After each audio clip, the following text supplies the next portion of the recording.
Put it down. Whatever substance that you're taking, put it down. In today's news is the most irritating conversations and narratives that just I get cringy over. And it is the notion that a team is better without their best player. For some reason, Atlanta Hawks, who got the number one pick that no one ever talks about, that no conversation about a number one pick, good, bad, and no one talks of. It is the weirdest number one pick that I have ever covered. Let's just be safe by saying covered. We hear about Cooper Flag. We hear about Wimp. We hear about all the number one picks besides Atlanta Hawks number one pick. Don't know how he's playing, what he's doing. Is he panning out? We don't know. What we do hear is they win a few games. They're better without Trae Young. Put it down. Whatever substance that you're taking, put it down. It is destroying the brain cells that you have left up in the cabeza because there's no world where a four-time All-Star, a All-NBA player, a player for his career averages 35 and 9. A team is better off without it. Other players are stepping up. They might be playing better team-oriented basketball because they can't rely on one player dominating his position. They might have to run a little bit more plays, and somebody else who has an offset is handling that. So then you want to use the record, which unfortunately doesn't look the way you want it to look. Okay, but look, he starts off the season. They start off 2-5. Right? They start off at 2-5. It's the fucking Atlanta Hawks. They start off 2-5. They win games. It's the NBA. They're an NBA team. They do have the number one pick, right? They have players over there that's capable of winning. They win. Without them, it happens. Would they have won with them? Yeah. This is a team that goes to the playoffs. They done won playoff series. He is Mr. New York's biggest enemy. Well, one of two at this point because Hallie is one now too. But he is the one player that New York, the city, genuinely hates. That says a lot. They go on and win. He comes back. They're on a 7-game losing streak, which obviously makes it look worse. Oh my God, he's back. He's the problem. Yes, usually sometimes when the star player that has missed a lot of games and has missed a lot of games since the beginning of the season, which means once the season started, we had a pecking order, but because it was so fresh into the season that he went down, whoever was number 2, 3, they got to inherit number 1. Everything fell in line. So with him coming back, he's coming back to reclaim what is his. And number 2 got to fall in line, etc. But the offense itself has been created to move different because it was enough time at the beginning of the season to put in new plays because he went down. So they're on a 7-game losing streak. 2 of them games, he hasn't been a part of the team. The 2 games he hasn't been a part, they gotten boot to ass. Score 126-98 without him. 140-129, right? They just have to adjust to Trae Young coming back. And I can tell you right now, whoever Trae Young goes to, whatever team you decide you want to trade him to for the roster you have, that team is going to get an upgrade, especially if it goes to a team and that team don't have to lose much because he is a 25-9 guy. Willing passer, great shooter, knows how to get fouled, right? You You can't do no wrong.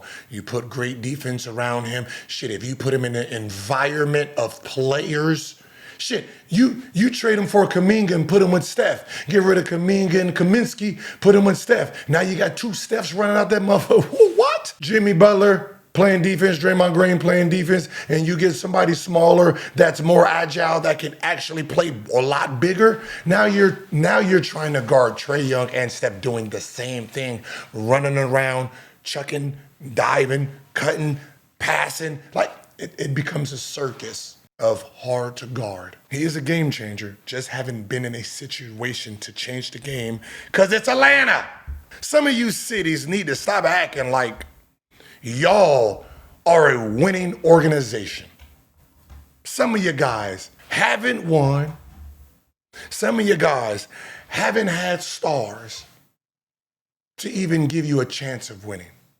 And most of you are in situations because when you do have a star and he hasn't gotten you over the threshold due to what you've been giving him. Let's be honest. If this is a Thanksgiving dinner and he has been the turkey every year, who's making the macaroni? What player has been the macaroni?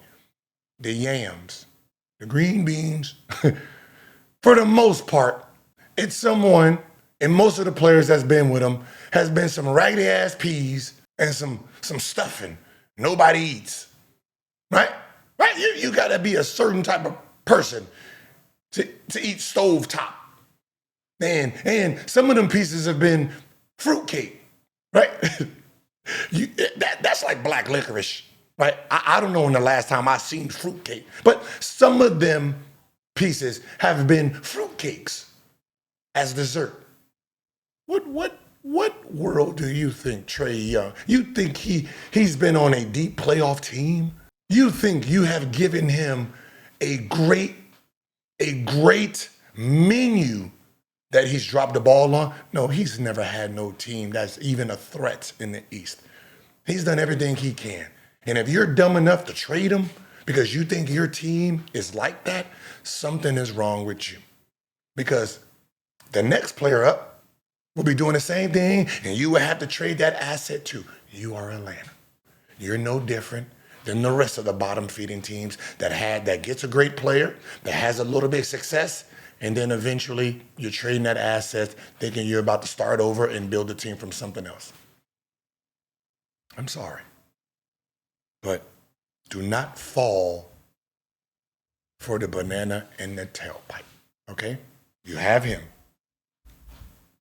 You have, let me see what you got over there. I know you got Johnson. Let me go ahead and look. I'm going to just be honest. Do I look at the Atlanta Hawks? No one does. No one, right? Most of the fans are at the strip club still, right? No one's there. You got Johnson, Walker, Trae Young. Like what's so funny is if you are a smart organization, which you're not, I'm sure you're not. I'm sure you're going to make the mistake and try to get rid of Trae Young and come. The fact that two of these players has stepped up, you should be looking at a great team next year because Johnson has shown he can do that thing.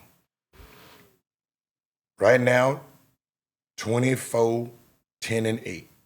He's like, technically you can run him as point forward, have Trae Young as the off-ball two, then you can get kind of bigger. Dyson Daniels, the 3-and-D guy, right? The only problem is for you to really be a threat, he's going to have to get better from the three. He's going to have to be a threat from the outside. He has to.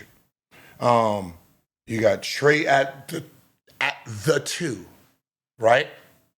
You have Dyson picking up all high-level guards. That's his job. Where Johnson is the point forward style. Now you got two willing passes with him and what's the name? And then from there, you have Porzingis and you have the big O. Now, Zachary, he is my sixth man if he's good. But right now, my starting five is legit.